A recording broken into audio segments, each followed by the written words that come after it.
Hello everyone. This is my first tutorial. So,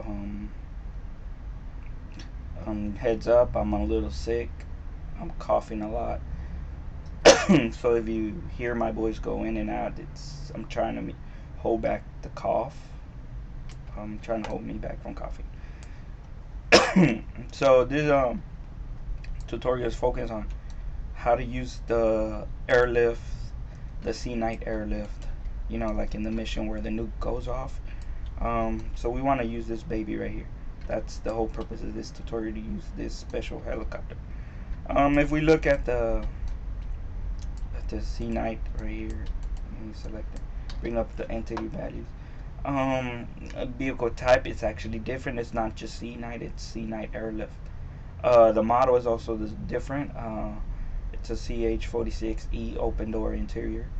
So you know, those are different, and of course I spawned it using trigger and vehicle spawn group. So that way, the way it works is you select the trigger and your vehicle, press shift and V, and right here your vehicle window options come up. Basic vehicle creation and manipulation, such as spawning. If you click on these question marks, they'll tell you how to do it. So this, to spawn them, it will say must have a trigger or triggers and a vehicle or vehicle selected. When one group of triggers is triggered, all of the grouped vehicles will spawn and attach to their targeted path nodes. So they will automatically, you know, follow their path, which is this one that's it's linking to, and it goes back up and whatnot. But that just makes them spawn. You want to make a move, you have to use the second button right here, which is move vehicle, and it says must have a trigger and vehicle selected. So when one group of triggers trigger, all group vehicles will start moving along their vehicle path. Must be spawned first. So we're using the same trigger to spawn it and make it move. So once we hit that trigger, we'll make this baby move on its path. Now the goal for this tutorial is just to make it come, land on the floor right here, and then make the player get on the mounted gun right here. Get on the gun right there and be able to use it. And then once a player gets officially on it, you know, we'll be able to tell the seaknight through scripting to go back up and continue on its path. And this should be an easy tutorial and I mean easy to follow if you do it right and whatnot. And you should have some basic knowledge of scripting, so you should not try this if you're like very beginning. There's three things that we're gonna do to this seaknight, and one thing is we're gonna add a trigger so that a trigger will multiply, so that when the player gets close, let's see if we can see it. Oh, as you can see here,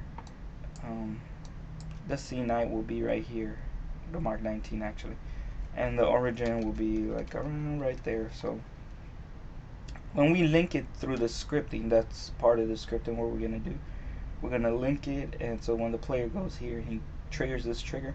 We're gonna mount him onto the seaknight, to the Mark 19 right there, and that's the purpose of this trigger alone. And this trigger has the key value of Mark 19 trigger. Okay, it does not spawn anything, it doesn't do anything, so these boxes are not checked. Originally it was a script flag, and I was using a flag so that when the flag was set, then we automatically link them. But for this video, I'm not gonna go into using a flag because I would have to make another video explaining about flags. And this next clip right here is script brush model. It's the blue outline right here, and the blue outline, it's all in clips, okay, in metal clip, and that is going to give the illusion that our vehicle has a collision, because all vehicles or script vehicles do not have collision spawn with them automatically. So the workaround that is basically you have to create an outline or close to it as more accurately as you can to the vehicle, and using clips, and then turn it into a brush model. But you have to also have an origin. See, there's an origin for the script brush model, and it's the same. See, heli clips, that's the targeting. The key value is targeting heli clips. So this, the script origin, and this have the same. The way you create a script origin is first lay down your brushes wherever you want them, and then create the origin brush with the origin texture in the center. And it's this specific size for one reason, because we want to be as accurately as close as possible to the origin of the vehicle, which is this blue box right here on the screen. And we want to do that because we want to go ahead, and when we link them through scripting, everything falls in place just perfect, and or as close as possible. So that's the same purpose of this origin for this trigger. That's one group.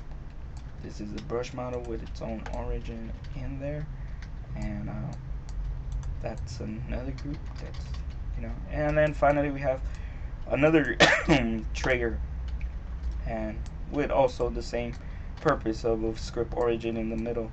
And all of these are gonna be linked through scripting. And I don't know if you could, if you pay close attention right here, see there's a trigger outlines around the helicopter, and the reason why is so in case through this is going to be done strictly through scripting, so that when we're under the helicopter, and if we just happens to be under here when the helicopter comes in land, we don't want to be able to go through it.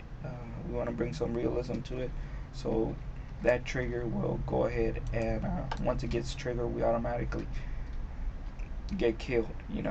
We kill the player for standing under the heli. So it gives the illusion that you're being squashed and whatnot. And all of those three are linked through basically scripting, and they're going to be manipulated that way. But we have to create them in Radiant, and first, for good reasons, keep them out of an area where the player could get them to or go to them. No, keep them somewhere up in the air or outside the map where the player can't see it. Under it, places where player can't touch them.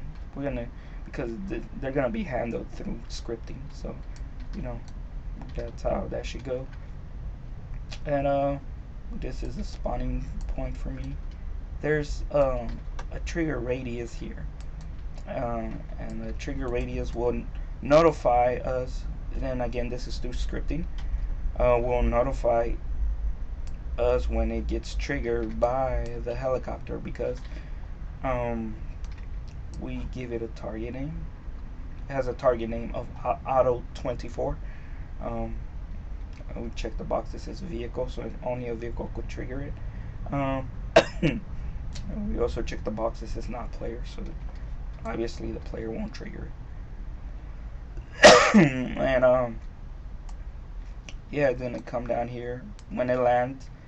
In scripting, we're gonna be able to tell that it landed, and then the reason we need to know it landed is because this def trigger, we have to be able to turn it off and on, and we need to know when to turn it off, and that's when the helicopter lands. And we'll do a simple notification, and that's how it's gonna go off. And once that helicopter lands and it triggers that, and we turn that trigger off, we'll be able to get on inside the clips of the helicopter. And then once we get close to this area right here, when we walk in through here, go through that trigger, we're gonna jump into the Mark 19, and we're gonna do that through scripting too. So that's us. That's what's gonna happen. And once we get on the Mark 19, we're gonna go ahead and make the heli get up and go. And just for showing purposes, once we're up there, I'm also dismount the player from the Mark 19, so that you can see that you get them on and off the Mark 19. and you know, this way you should be able to do whatever you're gonna do with it in your own single player map. Um, what's next? I think that's all for Radiant, the Radiant part. Next will be the scripting part, and keep in mind their target name and values.